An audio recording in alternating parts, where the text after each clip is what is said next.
Saya memperkenalkan diri, nama saya Pendeta Sozano Lohia.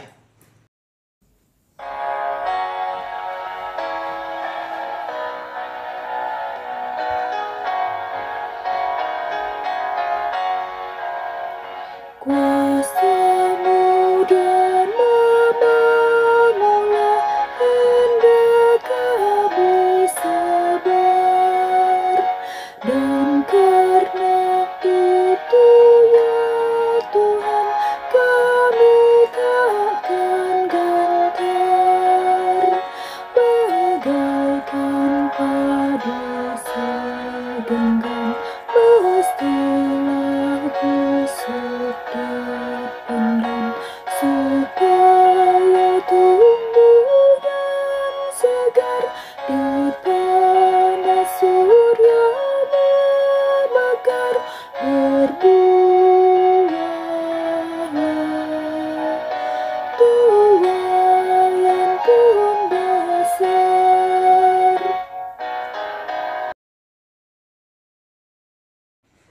Saya ajak kita untuk berdoa.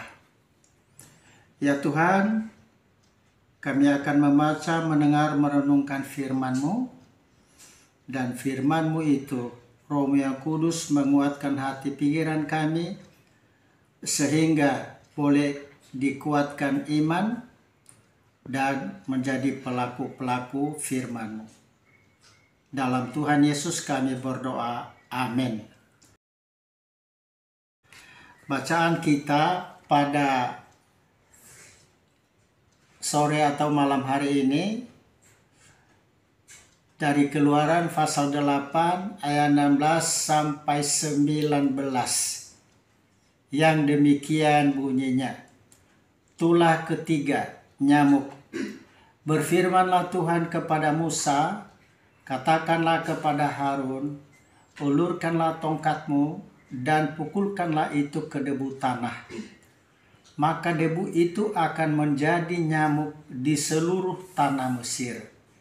Lalu mereka berbuat demikian. Harun mengulurkan tangannya dengan tongkatnya dan memukulkannya ke debu tanah. Maka nyamuk-nyamuk itu hinggap pada manusia dan pada binatang. Segala debu tanah menjadi nyamuk di seluruh tanah Mesir. Para ahli itu pun membuat yang demikian juga dengan ilmu-ilmu mantranya untuk mengadakan nyamuk-nyamuk, tetapi mereka tidak dapat. Demikianlah nyamuk-nyamuk itu hinggap pada manusia dan pada binatang. Lalu berkatalah para ahli itu kepada Firaun, inilah tangan Allah, tetapi hati Firaun berkeras dan tidak mau mendengarkannya. Mereka seperti yang telah difirmankan Tuhan.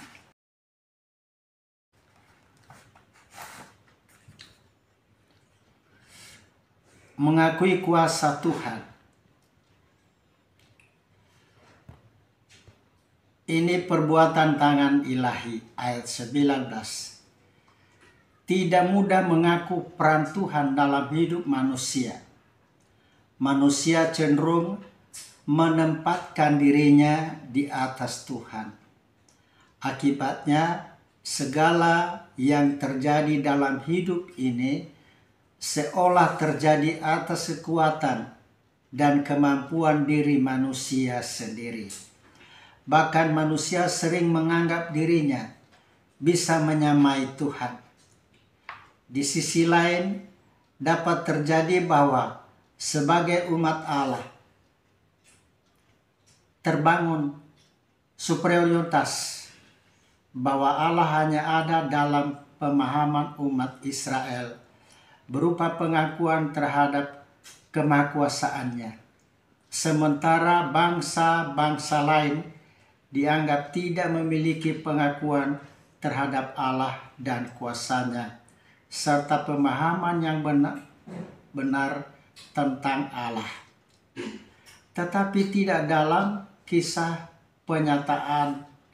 Itulah Tuhan yang ketiga, yaitu wabah nyamuk.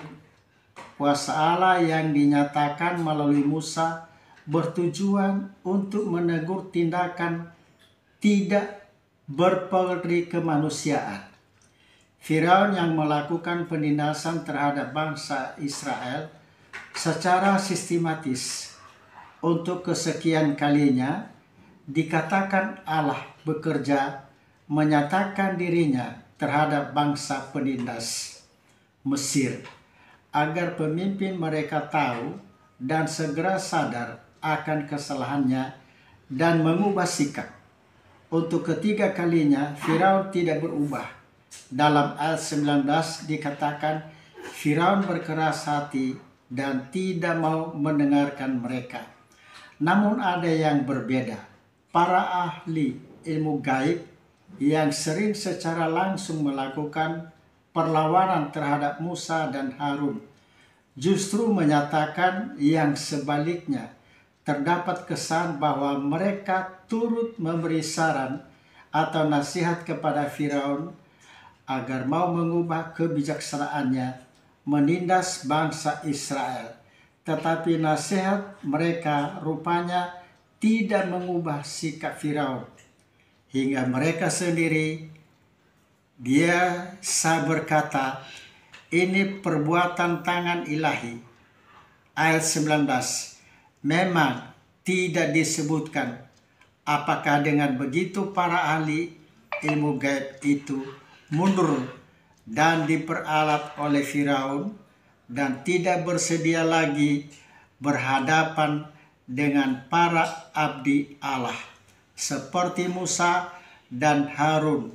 Setidaknya mereka sekarang paham bahwa mereka sedang berhadapan dengan Allah sendiri dan kuasanya.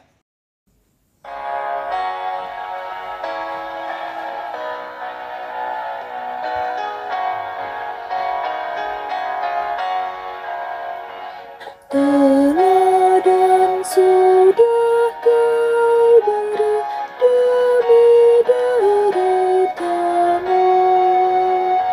dan melalui salibmu kau terima kuasamu.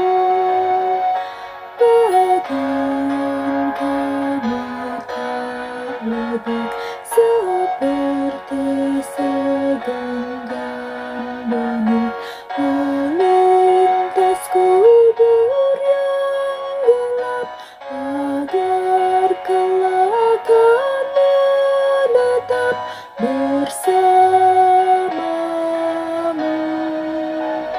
di Firdaus gemerlap.